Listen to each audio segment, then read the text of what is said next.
Hey guys, today we're going to talk about the second task that you can do.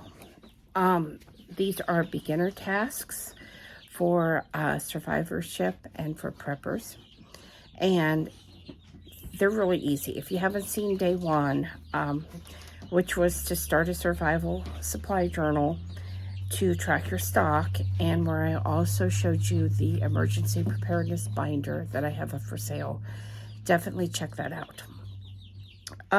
Today, like I said, we're going to talk about getting a 72-hour bug out bag packed for each family member. Hi, I'm Sheri Richerson from Exotic Gardening, experimentalhomesteader.com, SheriAnnRicherson.com, and biannualblogethonbash.com, and welcome to our daily vlog. At the very least, everyone in the family needs to have enough supplies to last them for 3 days. This is referred to as a 72-hour bug out bag, and it is perfect for taking on the run in the event that you have to escape your home and go someplace else. This is a good bag if you have to go to a shelter or a hotel or just camp out someplace, go stay in your car for a few days. These are more for short-term situations, like say there's a tornado or a hurricane coming, or a flood, and for safety you really need to leave your home. You don't really have a lot of time to pack and think about what you're going to take, and so you would have this 72-hour bug out bag packed and ready to go. So all you had to do was grab it. All of your essentials are going to be in it, and you're going to be good to go for the next 72 hours. Now, ideally, it will have enough food, enough water, clothing, and medical supplies to last at least this long. It may have enough to last longer. I know that possibly if you're on prescription medications, one of the last things you might need to grab is those bottles of prescription medications, and, maybe you've got a 90-day supply. So then you're going to be good for quite some time. You may be able to add a shelter into the bug out bag, such as a warming blanket or a tarp that you could use some paracord to tie up to trees if you needed to at least give you overhead shelter. I haven't actually seen a tent that's small enough, but that doesn't mean you couldn't have a small tent sitting right beside it that you couldn't grab and take with you. You definitely need to make sure that everyone has something for warmth at night if you're sleeping outside. And this is even if you live in a warm climate and you think you won't need it. Go ahead and put it in there, because we all know what happened to Texas a couple years ago when they had that unexpected freeze, and some people died because they didn't have any way to keep warm. So they improvised a way to keep warm that wasn't really safe, and they ended up getting carbon monoxide poisoning, or, worse yet, burning their house down. So those little keep warm blankets, they're silver, they're called space blankets sometimes, emergency survival blankets. Those are really compact, and it's good to have those even if you don't need them. The way they work is they keep your body heat against your body, between the blanket and your body, and they really do work. I've used them. They are great. They're also really good for people who are sick, which is actually what I used mine for. I was just freezing. I felt icy cold, and I used one of those and was definitely able to keep warm. Now, I did have other blankets on top of it, to be fair. But again, having some blankets in your car, especially if you live in a cold climate in the winter, is something that you should be doing anyway. Okay, a bug out bag needs to be camouflaged and fitted to the size of the person carrying it. This is because you don't want a 7-year-old child to carry the same size bug out bag as an adult, because they won't be able to carry it, and then they're going to have problems. It's going to slow them down. I do have over on experimentalhomesteader.com, I have a number of posts on bug out bags. I also have some posts on weight recommendations for bug out bags. Charlie is here wanting to say hello.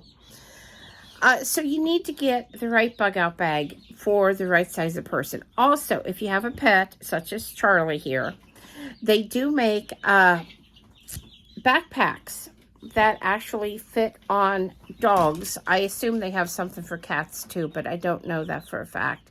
But at least for dogs, they have backpacks that you can get, and you can put that on your dog. It fits on kind of like a harness. And you can pack the bags on both sides so that they can carry their own bug out bags, because they're going to need food and they're going to need water, and if they're on any kind of medication, they're going to need that as well. So this is really, really important. And you don't have to put everything that's recommended in a bug out bag. Like I said, the main thing is some food, like some MREs or some freeze-dried food that you have put into your own Mylar bags with oxygen absorbers. Something that you can eat, some water. And it doesn't have to be bottles of water. They actually sell little disposable packets of water. And they're not quite as heavy as trying to carry, lots and lots of bottles of water. Another option is to just get yourself a personal water filter and put that in there. And then you could filter water that you find out in the wild, and not necessarily have to worry about, has it been boiled and purified? Is it safe to drink because you filtered it?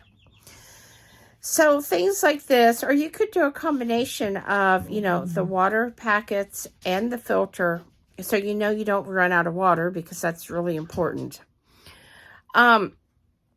If you have room, I would highly encourage you to get a very small edible plant foraging book of some kind, dedicated to the area that you live in and that you will be bugging out in, to help you identify some of the plants that are out in the wild that you could eat. And, some of these books even tell how to prepare it, because some plants have to be prepared a certain way in order to make them non-toxic.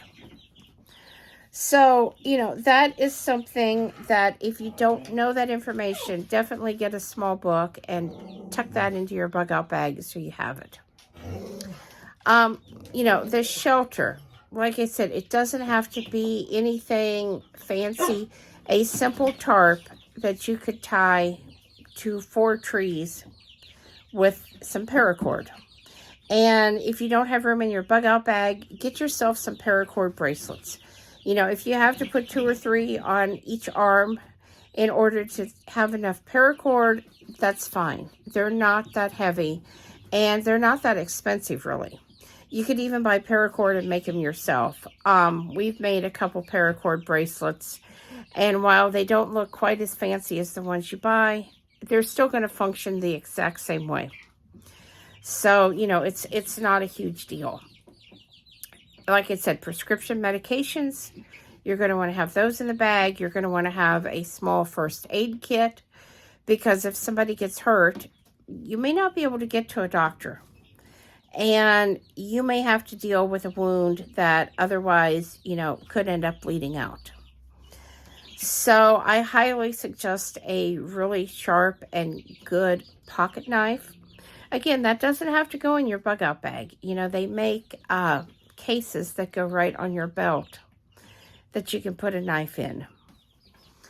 So think about what you might need, what you might use in a 3-day time period that you really would not want to live without.